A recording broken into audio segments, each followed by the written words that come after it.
The following episode of TOFOP is rated MA for mature audiences. It may contain sexual references, time travel references, allegations of bin misconduct, and mild coarse language. TOFOP advises that this episode is not suitable for anyone under the age of 15 or anyone who thinks a comedy conversation between two old mates sounds like a terrible idea for a show. Minors must be accompanied by a parent or guardian. This is John Deek speaking.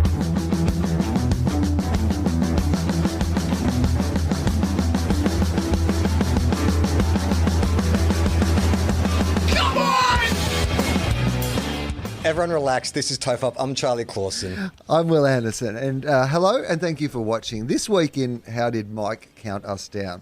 So, Fucking hell. Podcast Mike is on the line again. Always nice to have Charlie went to quite great expense. You can see it on his Instagram page and a lot of physical labour to put together a beautiful TOFOP podcasting studio that the two of us, seeing that we only live 20 minutes from each other, could broadcast in all the time. And we're still, because of life, broadcasting down the line on Skype. But the added joy that it brings to the podcast is the involvement of Podcast Mike. Now, this is episode 341. So when he did his traditional countdown, it just sounded quite comical because he said TOFOP 341 in 3, 2, 1. And I started giggling and that put him off. And then he threw in a go at the end. I thought we decided there was no... Isn't it 3, 2, 1 and then we start? Or is it just random every week something different? We discussed it. We gave no directive. We discussed it. But is that what you want to do now? Do you want to send a company directive to Mike to say, hey... As the head partners in TOFOP, we are directing you to just count 3, 2, 1 and then go silent. Is that what we're saying? Is that the agreed format? No, I like this. I like this mystery format that we have. It feels very on brand for us. The fact that we have taken a thing that is meant to make the podcast easier and made it essentially more difficult than it was when you just started. We didn't actually need a countdown in the old days. The podcast started when you started speaking and I was fine with that. But now we have a countdown that makes it means that I spend the first 5 minutes of every episode talking about the fucking countdown. Yeah. And you know what was another kind of unpredictability of this episode is for the first time, rather than us commenting on Mike's T-shirt, Mike decided to comment on my T-shirt. And I shut that shit down, not because I didn't think it was appropriate, but because we were wasting what was clearly good podcasting material in a conversation we were having 15 minutes worth of padding. So, as usual, we were doing our homoerotic male bonding session of assessing what everybody is wearing and judging it. That's how men tell each other that they love each other. And so we were going through that tradition. But instead of us just, ganging up to bully a young man like Podcast Mike in the way that we usually do, no, Podcast Mike, like every dad tells their kid, you got to stand up to those bullies. You've got to get on the attack. And he came out of the blocks. The best defense is a good offense. He's been to the Cobra Kai Podcast Academy. And strike first, strike hard, no mercy. He could not have been more offensive. Like the layer of sophistication when he fought back hard because he assessed you. Hurt. He looked at what you were wearing. Firstly, describe what you were wearing. So I'm wearing one of James Fosdyke's TOFOP T-shirts. It's the cassette one, which the hand reaching out of the flames holding the TOFOP cassette, which listeners to this show will know that is the first bit of TOFOP merch that Podcast Mike bought for himself. We did a very, very long build-up to that reveal last year that was, some people might think was underwhelming by the time we actually got to it. I feel like they put us on a list with Lost and a whole bunch of other shows that didn't finish as well as people expected. Unfair to both us and Lost, I would say. But it was how he described the T-shirt that you were wearing that I thought was the power move that he laid on the table. Yeah, it was. So he described it as the Mike Classic, right? Yes. The Mike Classic, which is absurd because I had this T-shirt way before he had the T-shirt. Secondly, even if you took that bit in isolation, it wasn't a classic. I don't even know if the reveal of Podcast Mike's T-shirt would even rank in our top 20 moments of the show. Well, you'd hope it wouldn't, to be honest. That would be a sad indictment on the fact that we've done this show for 11 years if us talking about revealing what T-shirt our unseen producer was wearing was one of the top 20 things that had ever happened on the show. Some people might think we should have reassessed the way we spent the last decade. I mean, the reason I'm wearing this T-shirt, in the ongoing saga of my homemate... The Mike Classic. The TOFOP, the Mike Classic, is the ongoing saga of my home maintenance. I finally will, after cleaning all the mold off my dirty deck. Today is the day I got to oil it up. I wanted to get it nice and oiled so that everyone can come around and get on my deck. Everyone in the neighbourhood, get on my deck. But you hadn't oiled the deck up until this point, had you? No, just cleaned it, scrubbing it. You'd just been edging the deck just up until this point. But it was time to lube up that deck and get it going. to get the deck going. But because of all the scrubbing and the mold removing I've been doing, I actually hadn't washed my work clothes. And they weren't ready to be put on. They were in gross condition. So I was like, shit, like what clothing am I willing to sacrifice? Because potentially I could get some of this oil on my clothes. And what would I be happy getting ruined? Turns out the Mike Classic. I was ready to sacrifice the Mike Classic. So it passed Gemma's inspection. Finally, yep. After I reckon I did 6 scrubs. I did 6 scrubs and high-powered hose removals before finally she gave me the all clear. It was a real relief. How many inspections did she do? Was that like 6 inspections 4. as well? Was there 5 times where she came out and like, you know, Caesar style, gave you the thumbs down and you just had to go back to the deck? No. Because that's what I'm imagining. No, I reckon I did 2 on my own. I recognised after the first one it's going to need another one, but I was happy after 2. So I reckon she did 4 inspections. Actually, you know what? It was probably only 3 inspections because I got the silent treatment after the 4th scrub, which was enough to tell me I need to go out and do another scrub. But I made a mistake with the... So I finally got the deck cleaned, but they say in all the videos I've watched about, you know, cleaning your deck, and they talk about that high pressure hose, they say make sure you've got it on the spray setting and not the stream setting, because the stream setting can damage your wood. So guess what fucking dude got up and didn't check the settings before he turned the hose on. So I finally got the fucking thing clean, and then I put this, like, it's like a snake, like just damaged wood, about, I don't know, 2 or 3 meters of damaged wood. Because it was like that scene when they use the proton packs in Ghostbusters for the first time, they can't control it. I was like, whoa! So then the added wrinkle on that was I then had to go fucking sand my deck yesterday. So yesterday I was on hands and knees just sanding my deck down. But finally it's oiled up. It's looking good. Even my new neighbour who I just met for the first time today was walking past. She lives behind the house. And Came in, had a look. No, she... Just so I'd like to have... I'm your neighbour. Would you mind if I came and had a look at your deck? She lives in a battle axe block, so her driveway goes up past my place, so she can see it when she drives up. And I saw her in the garden today, and so I introduced myself, and she was like, "I was just admiring your deck," and I was like, "Thank you," because my wife wanted even to buy my deck. She tells me it's dirty. Yeah, and of course your neighbour is Inspector Deck from the Wu-Tang Clan, so it was appropriate. Now, I've got to apologise to people. I've had this fucking cold for 3 weeks now. I feel a bit like I'm a character in a zombie film. You know, like when there's always someone who's hiding the fact that they've been bitten. Even though I've been COVID tested and thankfully it came back negative. Like I've been staying home as much as I can this week because I don't want to get anyone sick, but I just have to go out now. And anytime people hear me cough, like in public, like the looks come and it's just like, oh, Jesus. You know, it's the cough of shame now because it does sound like a proper chest infection, one of the 5 symptoms of COVID coughs. Oh, dude, I saw you on the weekend. I saw you on Sunday, and I'm so sorry. But if I could have, like, been in a bubble, if I could have erected a barrier between the two of us, like, the entire time, I would just looked at you like you were going to fuck up my weekend at work. Yeah. That was all it was. I was like, I'm going to Wagga Wagga this weekend. It's actually a really kind of confronting gig for me, you know, going back to Wagga Wagga after what happened in 2017 to do the show there. There's going to be people from that story in the room. There's going to be some press attention. They've warned me there'll be like camera crews at the airport. Like the idea that in the week that I'm meant to be doing these shows, it's the only way I'm going to pay my mortgage for the next like month and a bit. So it's like a desperate money gig for me. But also the fact that in the week, imagine if I just pulled out. Yeah. Like, you know, I was just like, oh, I've got a cough. I can't come and do the show. Like the amount of unwanted like scrutiny, attention and unwarranted speculation and scrutiny that would be around that was a nightmare to me. And I don't know if you could sense me projecting that on you at all times, but I was looking at you like you were like a Wuhan fucking bat. Oh, don't worry. I was aware of it, but I was also like, I didn't want to go near anyone. Like, you know, we had a bunch of friends come around this weekend, some who I haven't seen in a long time. And I was like using force field powers to say, just don't come near me because this thing, Well, clearly, I think what's happened is it's a combination of Iona going to daycare, and as everyone knows, children are just like petri dishes. She has no immune system, so she catches everything and brings it home. Because she's been sick herself for about 2 months, nothing serious, but just runny nose, cough, and then going to Melbourne and the cold and just not being used to that anymore. But I'm okay with being sick when you're either like flat out and like, well, I just can't do anything because I'm sick, and so I'm just gonna recover.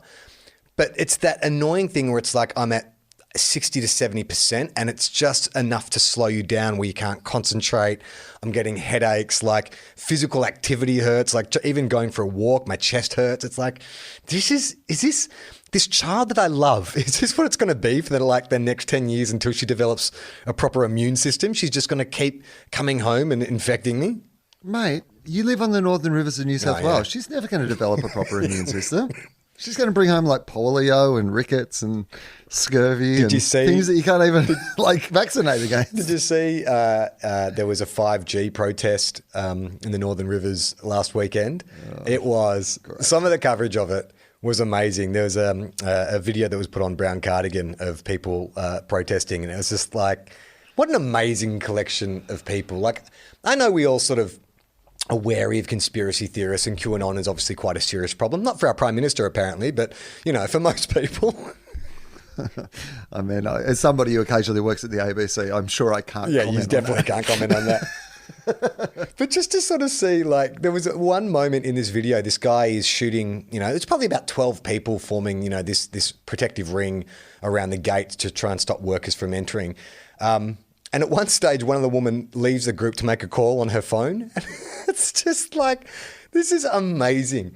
Like, pardon the pun, but the disconnect that this woman has to what she's protesting and how she's letting members know. I was really happy to see. And what sort of phone was it? Oh, I mean, I assume it was like... Was it like an iPhone or a Samsung or something? It wasn't like a Nokia or like a burner style phone. No, it wasn't like an analog phone. She didn't go over to a wall and get like a phone off a hook and there was a big curly sort of like... No, this was a modern phone. Yeah. Which works on minimum the 3G system, which is almost identical in technology to the fucking 5G system. Like, it's... Like, if you're using 3G, you're being a hypocrite if you are arguing against 5G. Well, also, like, as you said, it's the Northern Rivers, and it's like these are the same people, the same anti-vaxxers who are quite happy to take acid, quite happy to, like, put something in their body that was made in a bathtub by some biker somewhere, going to be like, no, I'm not going to, my body, my choice, mate. Like, isn't that, what a great co-opting of a very important phrase? Well, because one is your body, your choice, and the other one is part of a covenant we enter into as part of a society.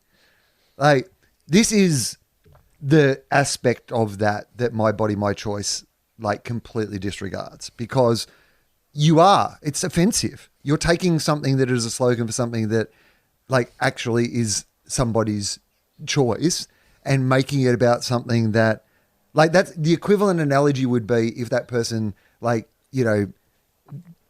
had the baby, everybody else suddenly gets babies who runs into them. Oh, sorry, I rubbed up against this woman at the supermarket. Now I'm pregnant. She had, I mean, it's ridiculous.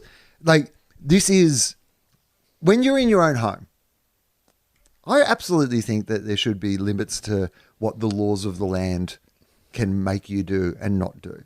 I think that as human beings, we do have some, choice over what it is that we're going to believe and what is, but the idea that you get to participate in the things that society has without following the rules of what the society puts in place for participation. Like, if the government puts in a vaccine passport, then you'd still have a choice. Don't travel or get a vaccine and fucking travel. I mean, that's the thing that just drives me mental about this is, like, you are not being forced to get a vaccine, but what you're being asked to consider is if you don't get the vaccine, you're going to be precluded from certain activities. You know what I mean? It's the same thing with the people who argue about there's no free speech. No, there is free speech. Yeah. But what we're saying is if you're going to say anything that comes to your mind, you have to deal with the consequences. There are going to be certain people who won't employ you. There's going to be certain people who are going to, bite back. Like, it's this crazy upside down world that these people live in. Seems like a good time to mention, start with the new episodes, work your way back, stop listening when you feel uncomfortable. Now, Will, a topic we talked about last week has blown up our mailbag, pun intended. A lot of people with opinions about how you could get the cassette to me so we could continue doing the podcast if you're being hunted by a killer drone. I'm going to start with a few shorter ones because we've got one listener who goes into quite a lot of detail. I believe he's some kind of like warfare historian or something like that. I haven't read the whole thing. Here's what I will also say. I will say just as a preface to this, as I've been driving around my neighbourhood of late, I must admit I have started eyeing off like escape routes, possible scenarios. Like I've got a bit more situational awareness on what my options might be. I've been doing the same thing because you mentioned that, oh, look, I know where the caves are and waterfalls and stuff. And where I live is a bit more suburban to where you're actually in the bush, in the country. But I'm like, holy shit, like, can I hide in a cafe? Does that count as a cave? I mean, there's food there, there's running water. Like, where am I going to go? If the drone came from me, I haven't actually done enough.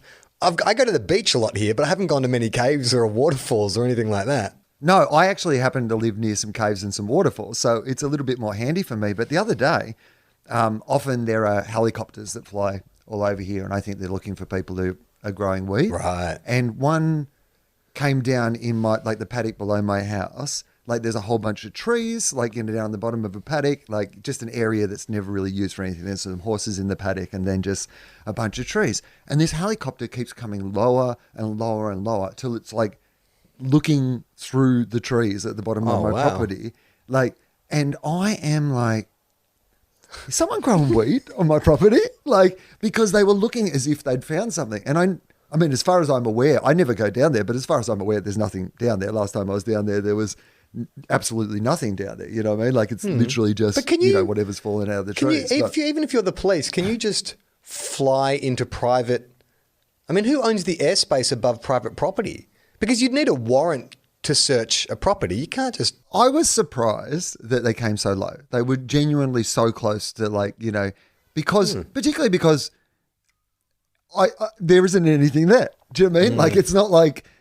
Yes, if they had suspicion that I was growing some big crop down there and whatever, then perhaps, yes, they've gone through the proper channels too. But I know there's nothing there. Yeah. They weren't looking at anything that is like a problem. So the fact that they can just come onto like an innocent person's property and fly that low without any warning or explanation is weird, I think. Did it have markings? Was it definitely like a... No, okay, no so markings. I could have just... Well, I don't know. I mean, I guess it might have been drug dealers looking for good places to grow weed. The opposite. Well, it could have also just I might be able to I might get a knock on the door from some local businessman who's like, I've got a proposition for you. It could also just be like, someone in the area. There's a lot of rich people who live in the hills up there. There may be just someone who's like a Harrison Ford type hobbyist helicopter pilot. Imagine if it was like Matt Damon or something. Just like popping in, have a look.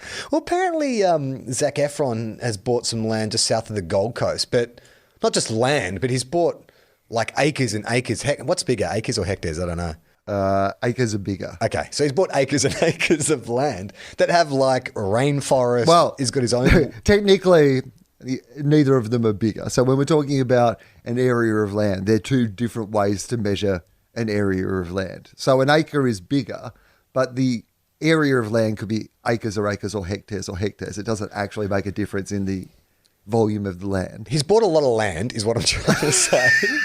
But from what I've read, like, because he's all into his survivalist stuff now, and he does his like YouTube show. So he's bought this land that has like cliff tops, waterfall, caves, rainforest, all just like a playground for someone who loves the outdoors. And then I was Sounds like a man who thinks he's going to be taken out by a killer drone. Well, that's exactly what I thought. It's like, I mean, they haven't listed where it is publicly, but I mean, knowing that exists, if it's good enough for Zac Efron to live on and hide out, I mean, he's basically on the run from the American paparazzi, it feels like. Oh, man. That is interesting. Okay. All right. Okay. So read on. Oh, okay. So you want to do the drone stuff? I thought you were Googling. Are you Googling Zac Efron? No.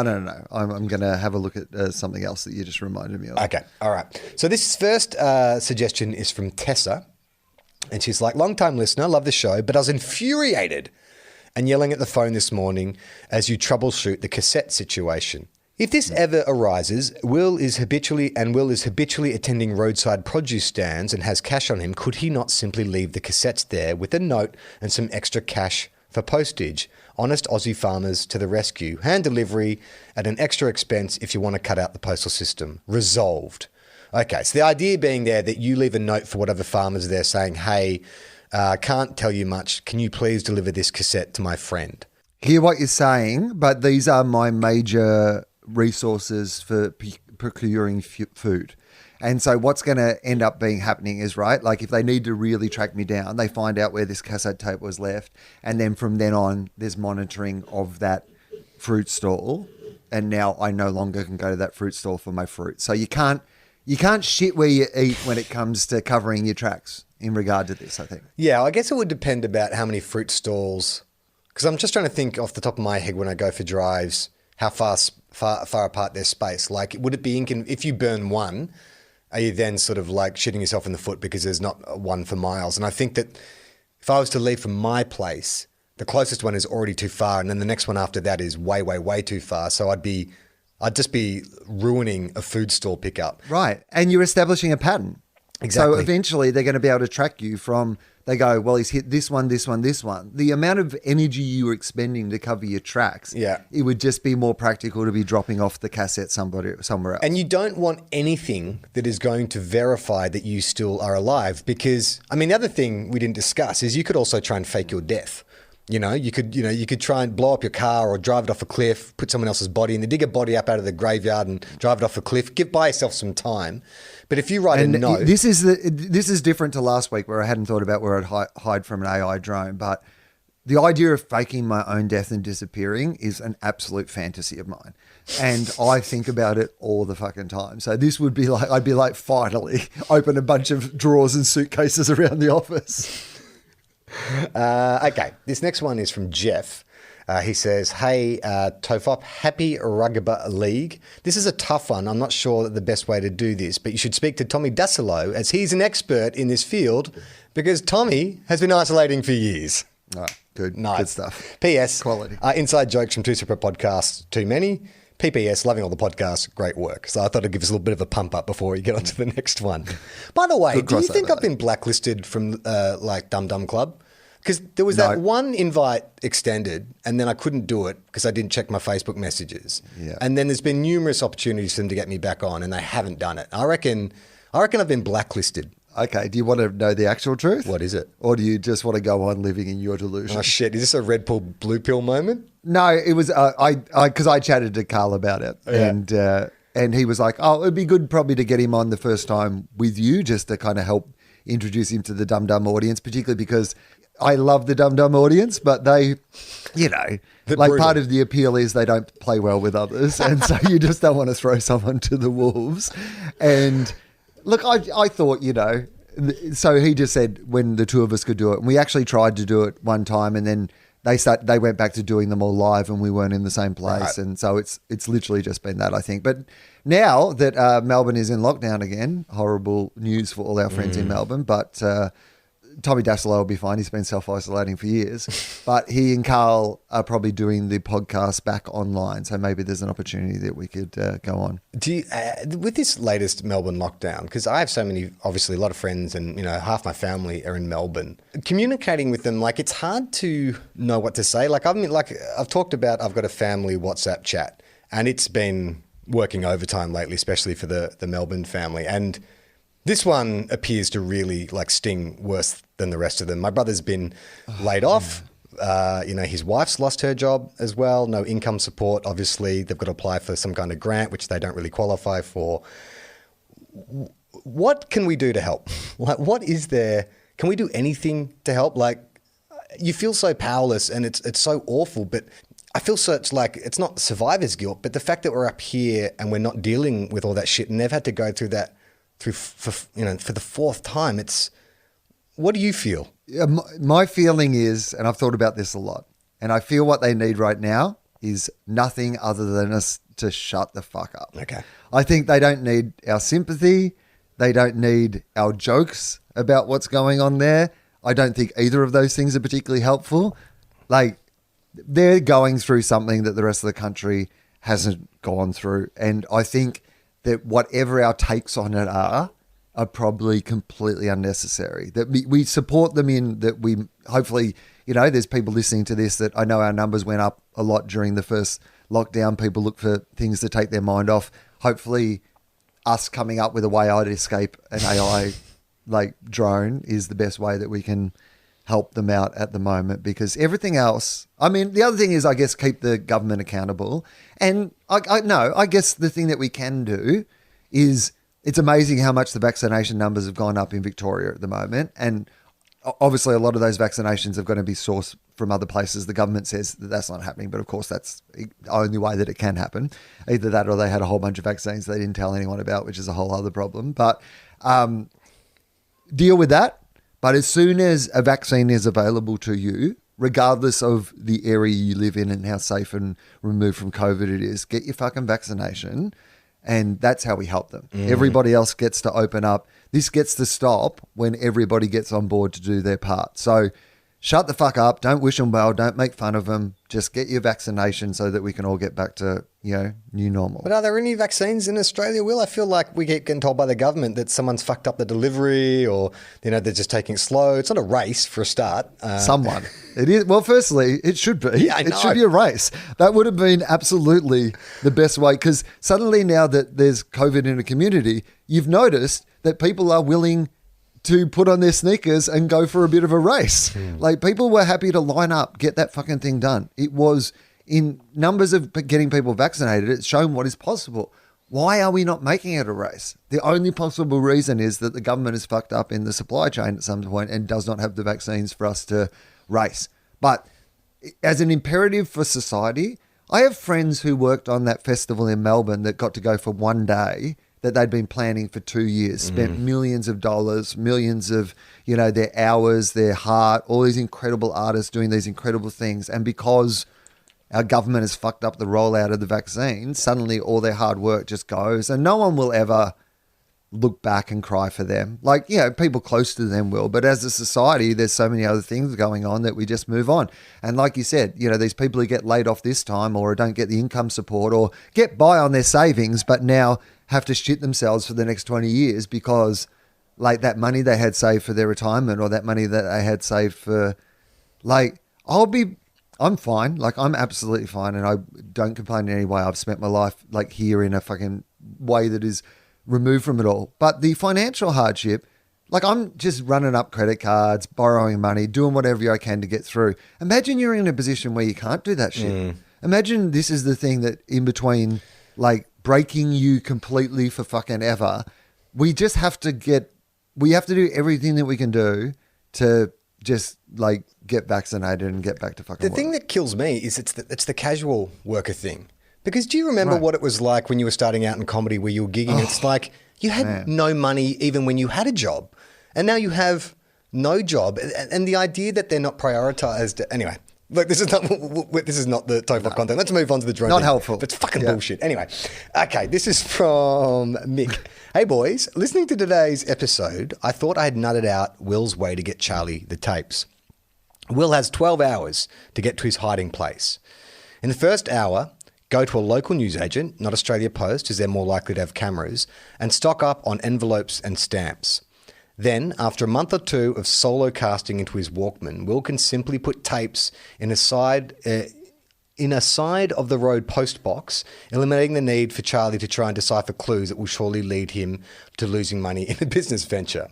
Also, forget the cave and the waterfall. I grew up in an area which you both now live in, near the Macadamia Council, and they used to have near the Macadamia Castle, assuming it's still there. Will can hide in the armour of the Macadamia Knight, and by the day he can be in Macadamia Fields. If the drone finds him, then at least he has the armour for added protection. Isn't that just I thought that billboard was two-dimensional. It's not actual. Is it a three-dimensional? To be honest, I drive past it a lot. I've never really taken note. Is it actually a giant suit of armour? Yeah, I believe it is actually. Oh, I think it is. I just thought it was like a two-dimensional. Yeah, okay, that's pretty good. Can't imagine how functional it is. It'd surprise me if it has Iron Man-like technology inside it. Yeah, but also it's 3 stories tall. I mean, it's not like you can get in and walk around. You can live in it like the Statue of Liberty, but you're not going to wear it as protection unless there's a smaller suit of armour Still, I don't think that's going to protect you from a drone strike. Like a giant macadamia nut Russian doll. You think there's like a series of smaller giant knights inside it. But it is making me think, on this part of the coast, there are a lot of giant things, giant banana, giant prawns. Maybe that's where you hide out. Like hide Ballina, out. the giant prawn in Ballina. Yeah, or the giant banana. They were in trying to Coffs. sell it. Coffs is too far to get to, but I reckon I could get to Ballina. Right. That prawn's huge. And it must have some kind of inner workings, right? I don't know. Would they build an inside to it? Well, I mean, just an empty. You'd imagine it's empty. It'd be amazing feat of giant building if you also recreated the insides of a prawn. It's actually terrifying. For anyone who hasn't seen it, it's not like a cute Disney prawn. It is like a lifelike giant prawn. I mean, Iona has cried when she's seen it. We've driven past that thing and it looks like a giant alien. A monster. A monster. It looks like a kaiju. Yeah, totally. Okay, so let's go back to his approach to I can't eat macadamias though because I get cold sores and nuts trigger cold sores. So Okay. I don't want to be living even though I'm in isolation and no one's seeing me, I don't want to all feel run down. I feel like this is a good opportunity to get in shape. I want to be eating avocados in the hills. Okay, so he's basically saying you just get letters and envelopes and stamps. So stamps and envelopes, and then after a month or two, just put them in the post box. But surely the drone, I mean, if for some reason the drone picked, well, they're going to know once I start releasing the episode. So they're going to trace it. They'll be able to trace it back to, it was collected from this post box. It's too close, I reckon. They could just napalm the entire area. No, I reckon in a night I could get On foot? You know what? Oh no, you got your car. You got your Kingswood. No, I haven't. I've taken that back to the house because I can't park the car nearby. They'll find that. Right. So I think that. Oh, you know what? I could go back to the house, get in the car, get the keys to the car. Oh no, they're going to have cameras on the house. They would totally be watching the house. Okay, so what if I just identify one place as being my. So if I went to, I reckon I could get to Mullumbimby. Right. Mullumbimby, not a lot of cameras. This is when the whole anti-government, anti-vaccine, I don't want to be QR coded stuff actually works in my favor, 100%. right? Because they're just not as paranoid about checking things and knowing where people are. So I go, there's a place there that I can buy the stamps and the envelopes. There's a post office there where I could post something. The post office would have cameras though, and the cameras are probably. But you know what? If I told them, I reckon if you just go, this is my black zone. In a way, it's almost better because if I went 20 kilometers in the opposite direction, then that gives you a midpoint where it's most likely I am. I just give them one point where they know it's somewhere in connection to that, but I give them no other detail, which still keeps it pretty vague. I guess. I guess it depends just on how ruthless the people behind the drone are in terms of, would they be willing to have civilian casualties? Would they be willing to destroy, I mean, they're willing to have this civilian casualty. Yeah, but you I'm a pissed them civilian. off. You deserve it. Well, I don't know what you've done. We haven't established the motive, but I'm pretty sure it was bad. I mean, years of bad-mouthing them. Yeah. Years of warning against them. I guess that's what it is, right? When they start running algorithms of what everybody has said, I would be like on terrorist hotlines where they're looking for keywords. It's not like they're listening to every conversation. They're going through and they're flagging problematic words and then they go back. And so they start running their algorithms over our podcast and they realize how many times I've badmouthed the rise of technology and I become on their we're going to eliminate these people first list. No, I was listening to something the other day and they were talking about the music industry now and how took a long time for the charts to sort of accommodate streaming, and now streaming is obviously the number one way people get their music. But they're talking about from a production point of view and the kind of acts that get signed and the kind of songs that sort of get written and produced. A lot of them are designed along algorithm guidelines. So the idea that you'll put on Spotify and you'll say, hey, chill out indie playlist, So producers now will go, what songs are the most downloaded on the indie chill playlist?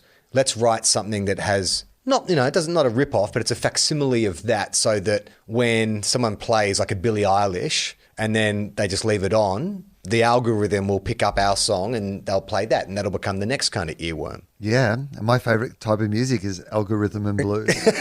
Yeah, you got there. Right, okay, this is from, Mysterious. Just gives a letter as his name, and it's not Q. Okay. All right. It's I. Good. Or she. Could be she. Could be Irene. It's not, though. Well, maybe it is. What names begin with I? Ignatius, Irene, India, Irvine. Irvine? Isn't Is that what Irvine you a went name? with? Irving? Sorry.